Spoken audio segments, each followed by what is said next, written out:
नमस्कार दोस्तों, उषा की आवाज चैनल में आप सभी का स्वागत है। हमारी आज की कहानी है, बहू भी इंसान होती है, उसे भी आराम की जरूरत होती है।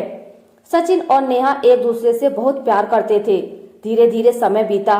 सचिन और नेहा दोनों ही अच्छी नौकरी में सेलेक्ट हो गए। दोनों की अब शादी की उम्र हो चली थी और अब वो दोनों शादी करना चाहते थे। जब सचिन ने नेहा से शादी करने की इच्छा अपनी माँ से बताई तो उन्हें यह बात बिल्कुल भी पसंद नहीं आई। सचिन की माँ ने बस इतना ही कहा, जैसी तुम्हारी मर्जी। एक दिन सचिन ने नेहा से कहा, नेहा, मेरी माँ हमारी शादी से कुछ खास खुश नहीं है। वह चाहती थी मेरी शादी उनकी पसंद की लड़की से हो, इसलिए उनका दिल जीतने के लिए तुम्हें बहुत मेहनत करनी होगी। नेहा ने कहा, सचिन, मेरे लिए इतना ही काफी है। देखना, हम दोनों मिलकर सबकी नाराजगी दूर कर देंगे। मुझसे जितना बन पड़ेगा मैं उनके लिए करूंगी। माँ जी के दिल में मैं बहुत जल्दी अपने लिए जगह बना लूंगी। सचिन ने कहा, नेहा, जितना आसान तुम समझ रही हो उतना आसान भी नहीं है। वैसे भी मम्मी शुरू से थोड़ा कड़क स्वभाव की रही हैं। सचिन की बात सुनकर नेहा थोड़ा घबरा गई थी। कुछ समय बाद नेहा की शादी बड़े धूमधाम से सचिन के साथ हुई और नेहा विदा होकर अपने ससुराल आ गई। शादी के बाद ससुराल में नेहा का पहला दिन था। नेहा सिमटी सी माँ जी के पास बैठी हुई थी। सचिन की माँ सब्जी काट रही थी। तभी सचिन वहां आ जाता है। अरे नेहा, यह क्या बदतमीजी है? तुम हाथ पर हाथ रखे बैठी हो और मम्मी काम कर रही हैं। कुछ तो संस्कार दिखाओ। अचानक सबके सामने सचिन के मुंह से ऐसी बात सुनकर नेहा की आंखों में आंसू आ गए। ऐसी बात नहीं है सचिन, मेरी मम्मी ने कहा था शादी के बाद यूं ही किसी भी काम को नहीं छूना। कुछ रस्में होती हैं, उसके बाद जब माँ जी कहेंगी तभी मैं काम कर सकती हूँ। नेहा, इस घर में तुम्हारी मम्मी के बताए अनुसार काम नहीं होगा। बहानेबाजी छोड़ो। आज से जो मम्मी कहेंगी तुम्हें वही करना होगा। नेहा का दिल धक से रह गया था। शादी के बाद एक ही रात में सचिन बिल्कुल बदल गया था।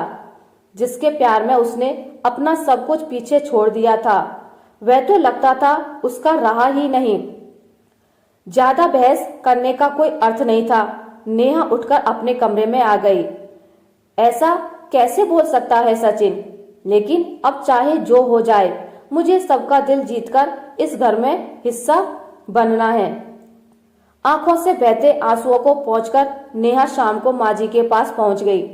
माँ जी, बताइए आज खाने में क्या बनेगा? मैं सबके लिए खाना बनाती हूँ। नहीं बेटा, तुम अकेले कैसे मैनेज करोगी? पूनम खाना बना लेगी, तुम उसकी मदद कर दो। नहीं नहीं माँ जी, मेरे होते हुए जेठानी जी क्यों खाना बनाएंगी? अब आप सब आराम करिए, मैं आ गई हूँ ना। उसने सबका खाना बनाया। जेठानी के बच्चों को दूध गर्म करके दिया, फिर बर्तन साफ किए। काम करते हुए रात के 12 बज गए थे। अगले दिन सुबह नेहा ने देखा जेठानी झाड़ू लेकर सफाई करने जा रही है। नेहा उनके पास गई और बोली, भाभी माफ कीजिए, अभी आदत नहीं है ना, इसलिए थोड़ा देर तक सोती रही। मैं अभी पूरे घर की सफाई कर देती हूँ। नेहा ने अकेले ही 5 कमरों की सफाई की। उसके बाद घर के बाकी के कामों में जुट गई। नेहा की सासू माँ चुपचाप सब कुछ देख रही थी। नेहा घर में सबके आगे पीछे घूम रही थी। कभी जेठानी के बच्चों के लिए स्पेशल डिश बनाती तो कभी देवर के नखरे उठाती। सास ससुर को तो वह पानी का गिलास भी न उठाने देती। सब कुछ देखते देखते एक सप्ताह बीत गया था। एक दिन दोपहर में नेहा अपने आप से बातें कर रही होती है। मुझे लगता है मुझे नौकरी छोड़ देनी चाहिए। बड़ा परिवार है, काम करते हुए पूरा दिन बीत जाता है। पता नहीं मेरा काम पर जाना सचिन और माँ जी को अच्छा लगेगा या नहीं। उसकी ये बातें उसकी सासू माँ सुन लेती है। उन्होंने नेहा को अपने कमरे में बुलाया और कहा, नेहा, मुझे तुमसे कुछ बात करनी है। बेटा, मैं देख रही हूँ सचिन तुमसे कुछ खिंचा खिंचा सा रहता है। नए जोड़ों में तो प्यार चेहरे पर दिखाई पड़ता है। तुम दोनों की तो लव मैरिज हुई है। बताया होगा सचिन ने। मैं तो शादी के खिलाफ थी, फिर भी तुम दोनों की खुशी की खातिर मैंने सहमति दे दी। सासू माँ की बात सुनकर नेहा की आंखें भर आईं।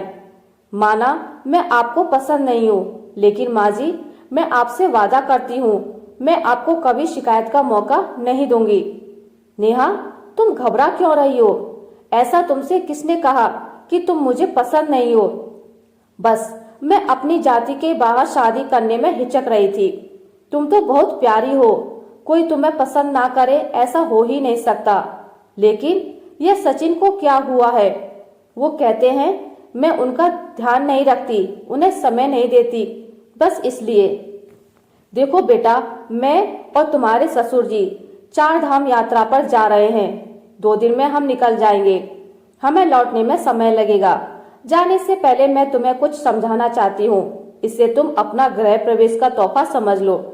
सबसे पहले तुम यह बात समझ लो कि तुम इस घर की बहू हो, कोई सुपर वुमेन नहीं, जो बिना किसी से मदद लिए दिन रात घर में अकेले काम करने से तुम्हें कोई बहादुरी का मेडल नहीं मिलेगा, ना ही कभी परफेक्ट बहू होने का ठप्पा मिलेगा। क्योंकि परफेक्ट बहू कोई होती ही नहीं है। हमेशा कोई ना कोई गलती निकाल दी जाती है।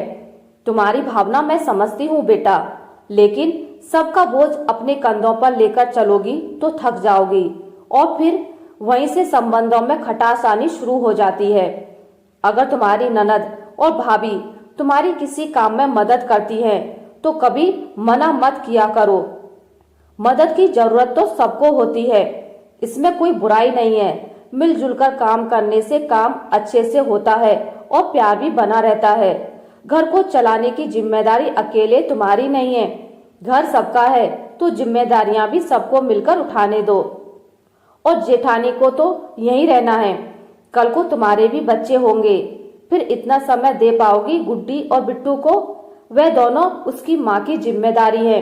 बच्चों से प्यार करो, लेकिन उन्हें अपने ऊपर निर्भर मत बनाओ। मैं जानती हूँ मेरी बातें अजीब लग रही होंगी। तुम जानती हो मेरी शादी के समय मुझे भी मेरी माँ ने यही समझाकर भेजा था कि सबको अपना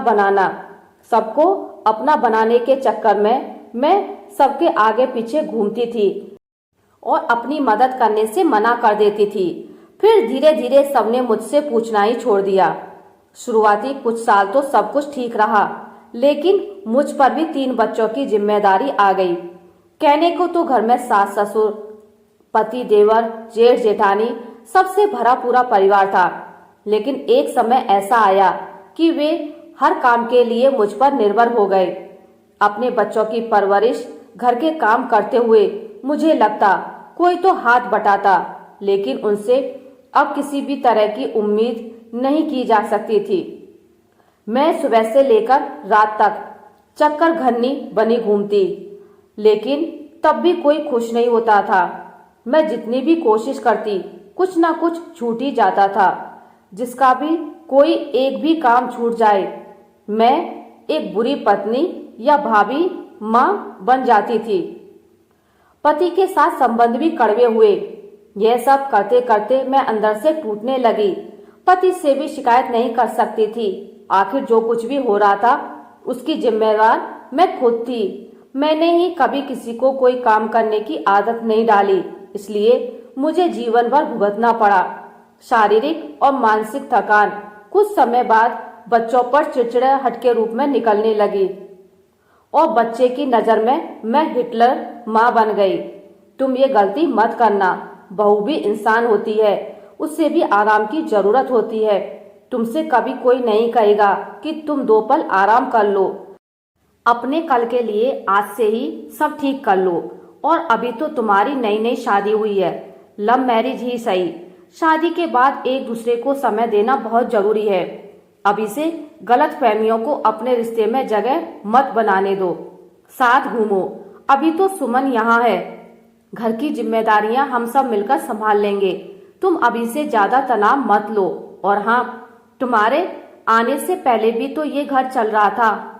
लेकिन माँ जी, उस दिन सचिन ने आपको सब्जी काटते हुए देखकर सबके सामने मेरा अपमान किया। सचिन को उसकी गलती का एहसास मैं करा चुकी हूँ बेटा। उसकी भी नई नई शादी हुई है, पति बनने में उसे समय लगेगा। तुम भी बहू और पत्नी बनने के लिए थोड़ा समय ले सकती हो। और यह नौकरी छोड़ने का ख्याल अपने दिमाग से निकाल दो। आजकल घर 2 नहीं 4 हाथों से चलते हैं, समझी? सासू माँ की बात सुनकर नेहा की आंखों से आंसू गिरने लगे। आप मेरी माँ पहले है, सासू माँ बाद में। उसे दिन के बाद से घर में सभी मिलजुल कर काम करने लगे। आशा करती हूँ आपको मेरी आज की कहानी अच्छी लगी होगी। अगर आपको मेरी कहानी अच्छी लगी है तो इसे लाइक करें, ज्यादा से ज्यादा शेयर करें, और अगर आप मेरे चैनल पर नए हैं तो इसे सब्सक्राइब करना ना भूलें। मिलते एक नई कहानी के साथ, तब तक के लिए नमस्कार।